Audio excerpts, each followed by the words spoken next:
அன்புக்குரியவர்களே, கோபம் என்னும் விவிலிய தொடரில் இன்று கோபம் மன அமைதியை கெடுக்கிறது, முகவாட்டத்தை தருகிறது என்னும் ஒரு உளவியல் செய்தியை உங்களோடு பகிர்ந்து கொள்ள விரும்புகின்றேன்.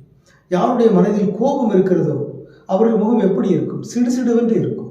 அவருடைய முகத்தில் ஒரு சாந்தம் இருக்காது, ஒரு ஒளி இருக்காது, மன அமைதி இருக்காது. ஆகவே கோபத்தை அகற்றிவிட்டால் நாம் மன அமைதியோடு மன நிம்மதியோடு வாழலாம். தொடக்க நூல் 4வது அதிகாரத்தில் ஆபேல் காயினை பற்றி சொல்லப்பட்டிருக்கிறது. காயின் தன்னுடைய சகோதரன் ஆபேல் மீது கடும் சினமுற்றான் என்று சொல்லப்பட்டிருக்கிறது. தொடக்க நூல் 4ஆம் அதிகாரம் 5வது இறைமொழியில் நாம் வாசிக்கின்றோம். காயினையும் அவன் காணிக்கையும் கடவுள் கனிவுடன் கண்ணோக்கவில்லை. ஆகவே காயின் கடும் சினமுற்றான், அவன் முகம் வாடியது. இந்த 7 தலையான பாவங்களை பற்றிய ஒரு செய்தி என்னவென்றால், இந்த 7 தலையான பாவங்களும் ஒன்றோடு ஒன்று தொடர்புடையது. ஆணவம், பேராசை, பொறாமை, கோபம் இவையெல்லாம் ஒன்றோடு ஒன்று தொடர்புடையது.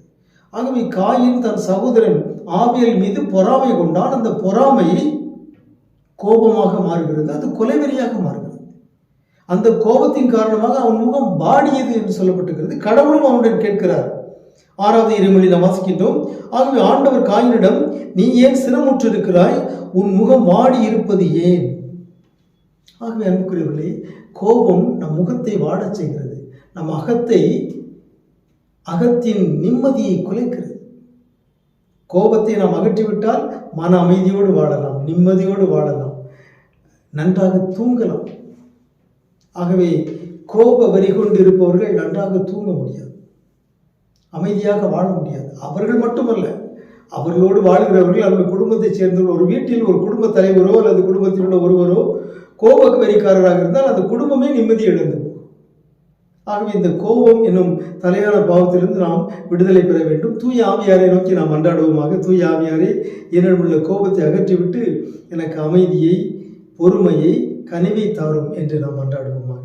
உங்களுக்கு அமைதி உரித்தாக.